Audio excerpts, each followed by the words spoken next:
I'm grateful to be here to share my story with you guys tonight. That might sound a little strange.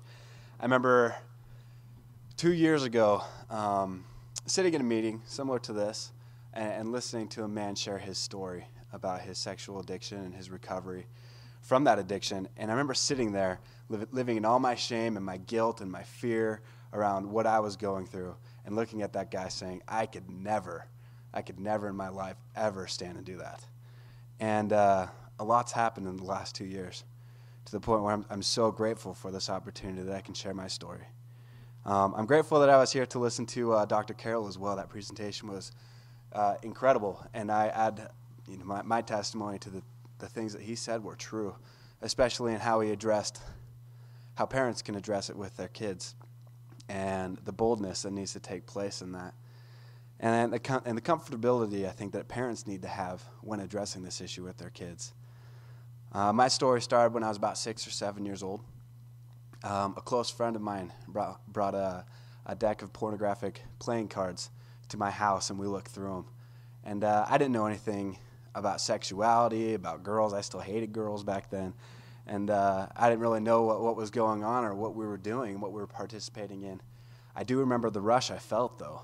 And I didn't understand why I felt that or where it came from. And that was the only time we ever looked at something together. It was the only time we ever talked about it. And life just seemed to keep going forward. I remember from that point on, though, I was intrigued. I was interested. I wanted to keep looking for it. And I took the opportunities I could find to get the male catalogs from Sears and whatnot and find the lingerie sections and to go through and find anything I could find of similar to those pictures that I had found with my friend, and I hid them. I knew it was wrong. I knew it was something my parents shouldn't know about, and so I hid those things, and I didn't tell anybody about them, and I progressed in this behavior till I found things on TV back before they really knew how to block things on TV, and that progressed until I found the internet, and for about 6 years I went looking at pornographic images and being involved in that kind of a culture for myself with nobody else knowing about it. And, between the ages of 7 to 12 to 14, there was limited interruption. It wasn't until I think I was about 12 years old that my parents first found out that I had been looking at pornography. And at that time, I was looking at it at a very regular basis between, sometimes it was a few times a week, sometimes it was a few times every other week. But I remember when they approached me for the first time and asked me, "Hey, are you looking at pornography?" And I denied it at first. And my dad turned to me and he said, "We saw the trail. We know that you're involved with this." And I remember that moment because it's still so real in my mind. That moment that all my secrets had been uncovered. I felt so much shame and so much guilt. And I saw the fear that my parents had in not knowing how to approach that, not knowing how to deal with that. I don't think they ever expected any of their kids would ever struggle with that. And at that age, and with my knowledge that I had about pornography and that it was something I should be staying away from and all this kind of stuff, the only way I knew how to interpret my parents' fear and their confusion and their not knowing what to do was to put it on myself. And I felt shame, and I felt like I was a disappointment. I felt like my parents were disgusted with me. And looking back, I recognized that wasn't the case. But in the moment, that's what I felt. And so I knew I had to hide this more. I told my parents that it was done. I would never go back to it again. And I honestly felt that. I honestly meant that. I honestly believed that that was it. I would never go back to it again. And it was 3 months later, I was back in it, and I couldn't stop. And I remember the first time I acted out after my parents found out, I cried because I couldn't understand why I couldn't stop. And back then I didn't know it was an addiction. I didn't know I'd developed these addictive behaviors. All I knew is I needed to hide. And so I hid out again. I told my parents everything was okay, and they'd bring it up and they asked me questions, and I'd say, that's a thing of the past. And it wasn't for another couple years until my parents caught me again. And it all came out again, and all that guilt and that shame was right back in there. And by this time I was about 16, and my parents wanted to take a more active approach. And they started trying to get me the help that I needed. I went and met with a therapist, and And still there's so much shame about it, especially with my parents. I was so afraid for them to know, and they were reading all these books and trying to understand and trying to know how to come and help me, but they didn't have the information, they didn't have the resources that they needed to know how they could help me. And my fear and my pride and my shame kept me from opening up to them. It kept me from admitting that I had a problem. It kept me from being honest with myself.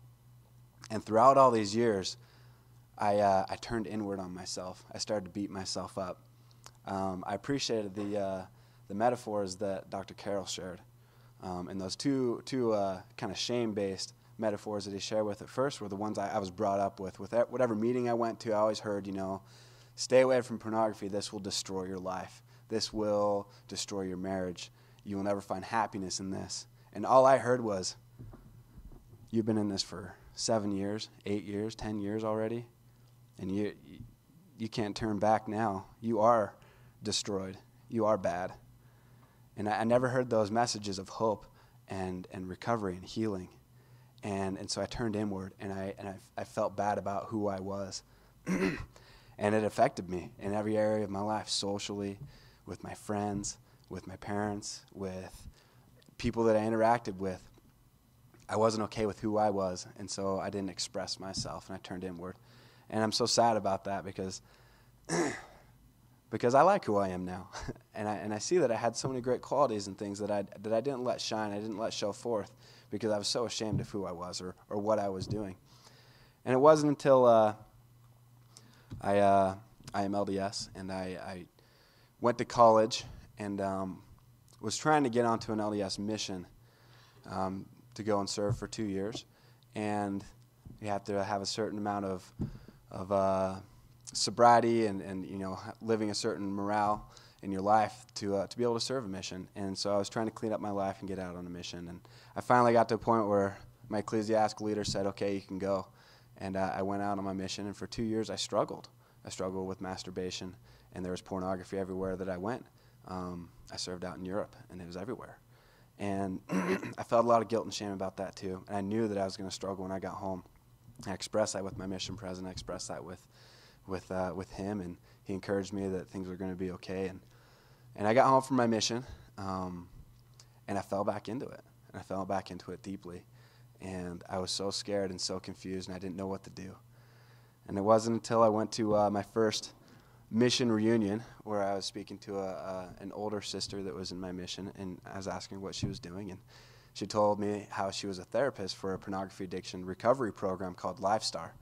And I remember hearing that and being like, oh, I don't want her to know anything about me, so I was kind of dismissed it and walked away, and I said, hey, that's really cool, good for you, see you later. And but it stayed with me, and a couple months later, in the depths of despair, I finally turned for help. And I found this program, and I got into it.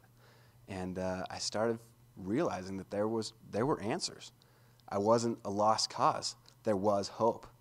And I started going to these different phases that they have in the Lifestyle program, and they encouraged me to go to SA, which is Sexaholics Anonymous. It's a 12-step program. And to meet with a personal therapist, and I started doing these things. And I remember immediately when I first started going to those things, feeling hope. And I hadn't felt that ever before in my life. I'd never felt hope. And now I was realizing there are people out there who understand this addiction. There are people out there who know what I'm going through, who know how I feel, who know what I've lived with my entire life. And I started to feel that hope. And so I started going through this program, and I ate up all the information. I'd go to these things, and I'd listen, and I'd take notes, and I just loved it. I'd go home, and I'd call my parents and be like, hey, guess what I learned tonight? This was so cool. And they encouraged me, and they supported me through this whole thing. And I lacked an important characteristic, and that was a characteristic of humility and of effort.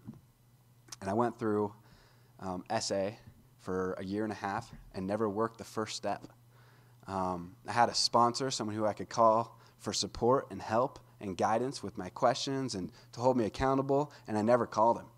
I had phone numbers of other people in my group who said, hey, if you're struggling, if you're feeling triggered, if you're tempted, give me a call, and we can talk it through and we can help you out. And I wouldn't call them. I get homework assignments from my Lifestyle program and from my therapist, and I wouldn't do them.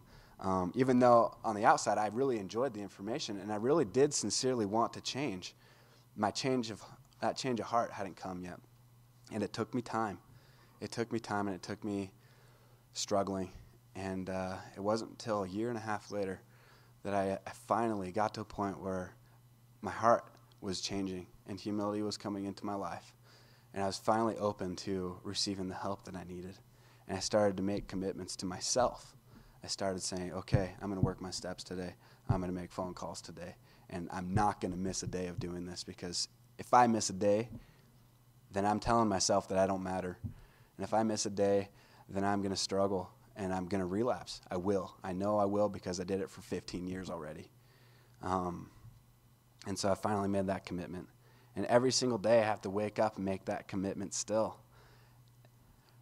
But with that have come so many great blessings. I finally can say that I care about who I am now. I can say that by keeping those commitments, by staying accountable to other people and turning to those who know better than I did, that it works for me. I have learned so much about sexuality. I grew up knowing that porn was bad. I needed to stay away from porn and sex. That was bad. I should stay away from it. And now I understand I'm a sexual being, and there's so much power and incredibility about that. I'm designed after our Heavenly Father, after God. And that means that I'm a heavenly being as well, and that I've been designed that way. And sexuality is not a bad thing. I like the way that Dr. Carroll approached it, that we don't need to teach that it's a bad. We just need to teach what's honest and true, and how abusing sexuality will affect us throughout our lives, will affect us in our marriages, where if we understand it truly, it will enhance our marriage. And I learned the difference between lust and love, and I recognize that lust in any amount, especially in marriage and any relationship, is destructive, and it will be destructive. And even with all my friends that I meet with today, I hear them talk about lust and, oh, look at that girl, or me and my wife, and da-da-da-da-da, all these things, and they're so lust-based. And it's interesting to bring up, hey, do you realize that's lust? Do you think that's okay in marriage? And people are like, yeah, we're married, it's okay. But in reality, lust is never okay. It's all about, there's a huge difference between lust and love, and I've learned what that is, and I'm continually learning what that is. I guess the message that I want to share with you guys is that of hope, that even if your children or you or people that you know are struggling with this, one, there is hope for recovery. And two, it takes time, it takes effort, and it takes a lot of work on the individual's part. Many of you will probably want to force and control your children or those people around you to make the right decisions and do the right thing. And it doesn't quite work like that. It has to come from within, and it has to come from a change of heart from within. I'm so grateful for SAlifeline and for my sponsor, for 12-Step, for my therapist, and for my friends in recovery who I can call on a daily basis for help, because without all of those things surrounding me, I would not be where I am today, where I can share a message of joy. I've never felt the kind of joy that I feel today in my entire life. I didn't even know it was possible to feel this happy. I thought the rest of my life was doomed to be that of despair and misery. But I now know that there's a level of happiness that is to be experienced by everyone. And it can be through healthy living, through healthy sexuality. And by knowing who I am and what my purpose really is. I'm grateful for the wonderful opportunities we have like this to meet together and talk very honestly. And I hope that you guys go away with something that will help you in your life, to help you with your children, to help you with your families, to help you with your spouses, to help you with any relationship that you have. Because the things that you've heard tonight are true, and they are good. And I'm grateful for the opportunity I've had to share my story, and I hope that something I've said will ring true with you.